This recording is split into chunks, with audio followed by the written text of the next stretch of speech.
How's everyone doing, guys? Hope you're alright. Cody back again, dropping another video. Right, guys, it's Wednesday night. If anyone's just been watching my Twitter and stuff, I've just been reflecting about my time in prison, right? And I've just, people are retweeting my stuff and stuff. Normally people just interact with me. I've just been getting loads of retweets and likes and stuff on my posts and stuff. And I'm just speaking openly and candidly and stuff. And I don't think of an audience when I tweet. I just tweet off the bat. Just like when I do these videos, I just talk from in here and what's in here, right? Now, when I was in prison, right, the first time I was ever in prison, my mum used to talk to me and stuff on the phone, and I'm thinking, like, you don't know what I'm going through. You have no idea what I'm going through. You're not on this roller coaster with me in here, right? Do you know what, right? Obviously, having been through the system a few times, unfortunately, that's just a fact, right? I'm embarrassed to say that, but it's true. Having been through the system, right, numerous times now, and having an older, wiser head on my shoulders, I look back at the person I was, and my mum probably lived the prison roller coaster more than I did. She was the one that was working all the hours God sends, right? She was running around trying to buy me this and buy me that to bring clothes in to put into me so I can have them in prison, right? She was the one that was working all hours God sends, right? Coming on visits, right? She's an anxious, she suffers with nerves and anxiety, right? Doesn't really like driving places she doesn't know, right? And she's travelling to prisons in Manchester and in Salford, right? Forest Bank and Strangeways, on visits to come see me. She's sending me money in, right? Money that she's worked her ass off to get. She was working minimum wage jobs, right? So she could send me money into prison, right? And I was acting like it was a given, right? I didn't appreciate it at the time, right? Because I was a disrespectful little fucker, right? And like I say, looking back, you look at the stress and the helplessness that your families feel while you're inside, right? Your families are outside feeling like, knowing that they see all these stories about prisoners being attacked and stabbed and, oh, a prisoner's died and stuff like that, or a prisoner's been taken to hospital or something like that when it breaks in a news story, right? And you know what, yeah, if it's the prison that their loved one's in, they're thinking that it's fucking you. They're thinking it's their loved one that's died, that's been rushed to hospital, having been attacked or something like that, right? Prison, obviously, all the news shows all the bad stories about prison and violence and drugs and drug deaths and suicides and hangings and everything else that goes on in prison. And they're petrified that it's going to be us prisoners, us cons, yeah? They're going to think it's us, right? And we're just living our life in prison. Yeah, we have the up moments and we have the down moments, right? But you make friends in prison and you start to pass the time and stuff. But then obviously you do have your down moments and stuff like that. But you know what? For your families on the out, right? The families on the out, yeah, they're stressed. They feel helpless that they can't help you because because there's nothing they can do to get you out of the situation. Like a mother's intuition is to look after her son. Same with a sister wanting to look after a brother. You could have brothers on the out that are trying to look out for the sisters. Obviously, they're female prisoners as well, or their mum could be in prison, or their auntie, right? Or, like I say, people's children grow up without a dad and stuff because crime, and we've ended up in prison and stuff like that.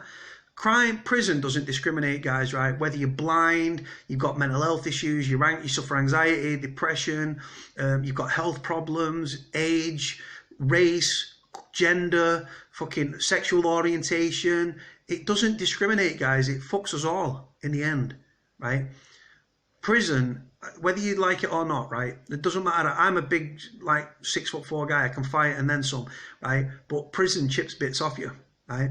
There was a change in me when I left prison for the first time, right?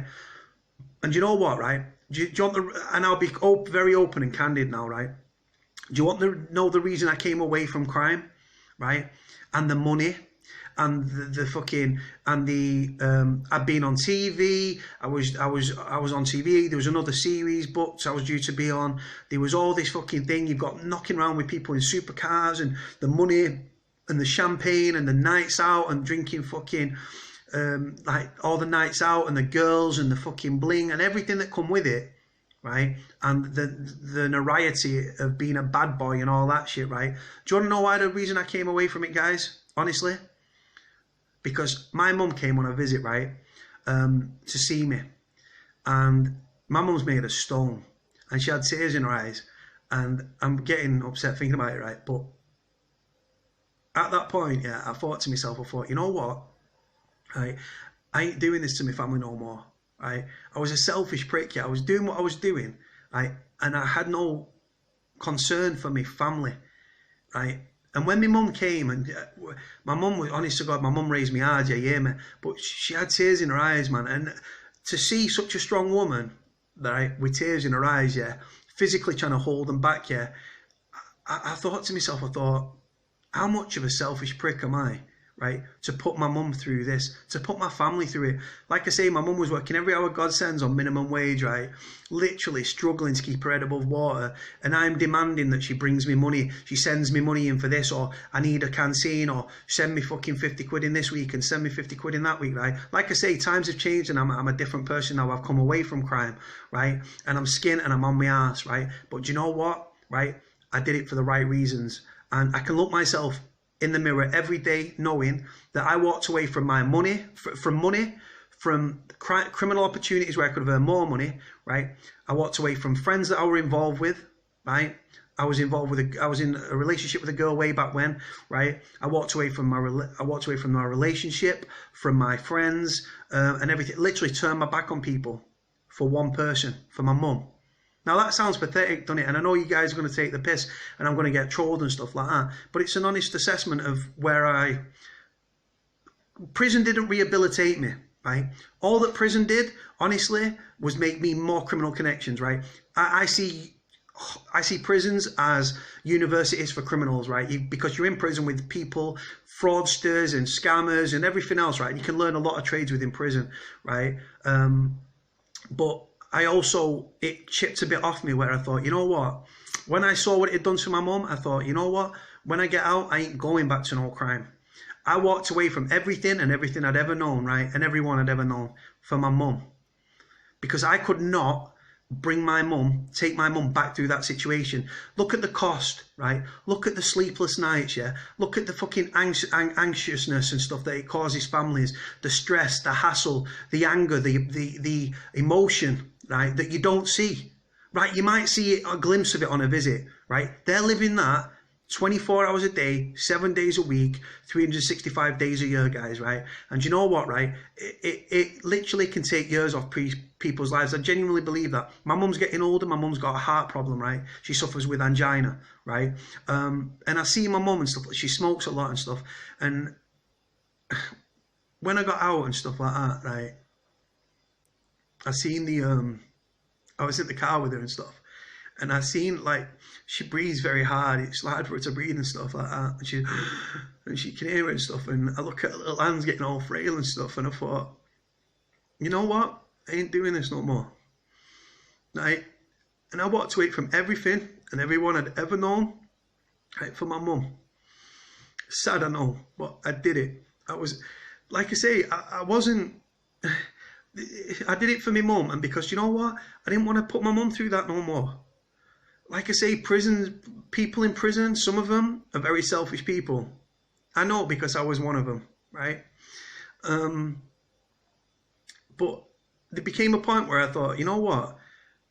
I was quite happy living that criminal life and stuff.